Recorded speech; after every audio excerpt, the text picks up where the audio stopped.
Wir sehen hier, 2,34 Milliarden Menschen sind in den sozialen Netzwerken aktiv. Das entspricht 31% unserer Weltbevölkerung. Und der Herr Hoffmann hat das gestern schon angesprochen, mit dem 5G. Es sind riesige Datenmengen, die da verarbeitet werden müssen. Und wenn wir uns mal dort anschauen bei WhatsApp, da haben wir 1 Milliarde Videos pro Tag, die versendet werden. Von diesen Menschen, die da täglich online sind 80% mobil unterwegs. Das heißt entweder über die mobilen Daten des Smartphones oder dann über WLAN. Also wir haben auch hier einerseits vom Zeitfaktor her, den man verschwendet, die Lebenszeit, die man verschwendet, verstrahlt man sich auch noch um die Umwelt da herum. Wir haben dann die Thematik mit Netzausbau, die nötig wird. Und einfach noch einmal, Kinder und Jugendliche sind heute im Schnitt 3 Stunden auf sozialen Netzwerken aktiv. 3 Stunden, die irgendwo anders fehlen. Es gibt eine Studie, die zugunsten von der Aufmerksamkeit gemacht wurde. Da hat man die Probanden in 3 Gruppen unterteilt. Die erste Gruppe hatte während des Tests das Smartphone auf dem Tisch liegen, also direkt bei sich. Die zweite Gruppe hatte es in der Hosentasche oder in der Handtasche neben sich. Und die dritte Gruppe, die hatte das Handy in einem anderen Raum. Und jetzt können Sie sich selber überlegen, welche Gruppe wahrscheinlich am besten abgeschnitten hat. Es war die Gruppe, wo das Handy in einem anderen Raum lag. Und das ist wirklich erwiesen, dass wenn ich mein Handy nah bei mir habe, dass meine Aufmerksamkeit und meine Konzentration massiv gestört wird. Und das ist das, was wir heute auch in den Schulen erleben, wenn die Schüler ihr Handy dabei haben. Die Aufmerksamkeit ist nicht die gleiche, als wenn die Smartphones zu Hause bleiben müssen. Und da ist Frankreich ein großartiges Beispiel, die wirklich verbieten von den Vorschulklassen bis in die Sekundarstufe, das Handy darf nicht in die Schule mitgenommen werden. Hier ein Beispiel von Alan Eagle, der sagt, die Vorstellung, dass eine App oder ein iPad mein Kind besser lernen kann, zu lesen oder zu rechnen, ist lächerlich. Das im Hinblick auf die digitale Bildung. Und hier das Beispiel von Steve Jobs, der Erfinder vom iPhone und vom iPad. Von ihm ist bekannt oder war bekannt, dass er ein Low-Tech-Parent war. Er hat seinen Kindern kein Smartphone gegeben, kein iPod. Er hat gesagt, ich möchte, dass meine Familie sich abends trifft, am Abendessentisch, dann wird gesprochen, was lief in der Schule, was haben wir gelernt, was läuft aktuell in der Politik. Bill Gates, der Gründer von Microsoft, macht es genau gleich.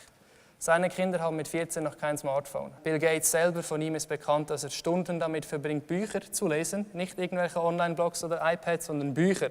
Und das sollte uns einfach zu denken geben, wenn die Großen der Tech-Industrie, die diese Digitalisierung pushen und fördern, ihre Kinder aber auf Waldorfschulen schicken und ihnen Smartphones verbieten.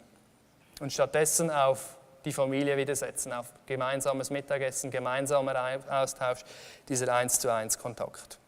Mancher wird süchtig nach der ständigen Aufmerksamkeit, der ständigen Bestätigung seiner Person. Wenn er online keine Aufmerksamkeit bekommt, spürt er sich nicht.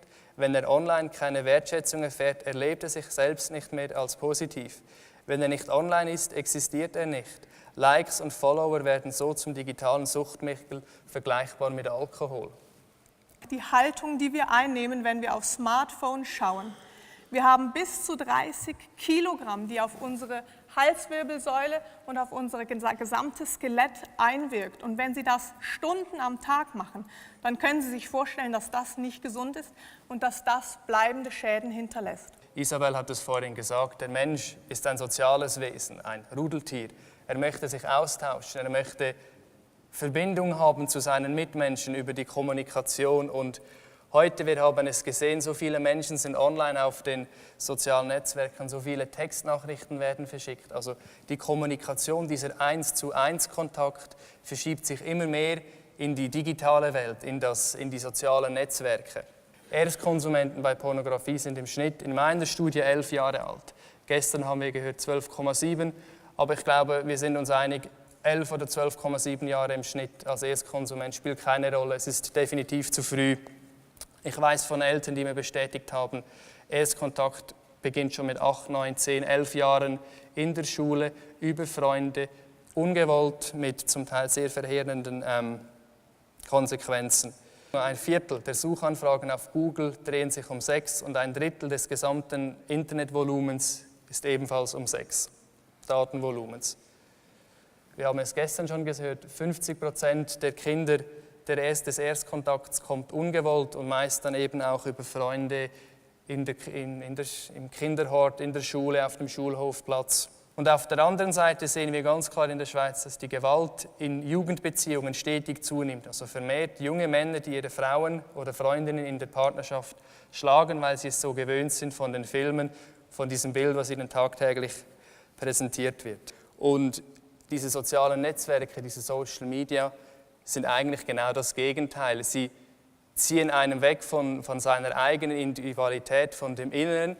Es ist eine Verherrlichung des Äußeren, Schein statt Sein. Man versucht die ganze Zeit etwas aufrechtzuerhalten, etwas zu präsentieren, was man vielleicht gar nicht ist.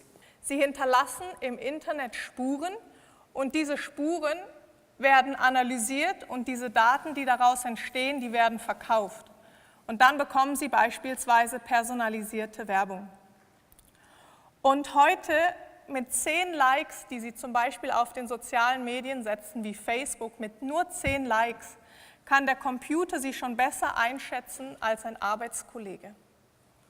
Mit 300 Likes kann der Computer Sie besser einschätzen oder Ihren Charakter besser wiedergeben als Ihr Ehepartner. Also je mehr Sie dort hinterlassen an Spuren, desto gläserner werden Sie als Mensch.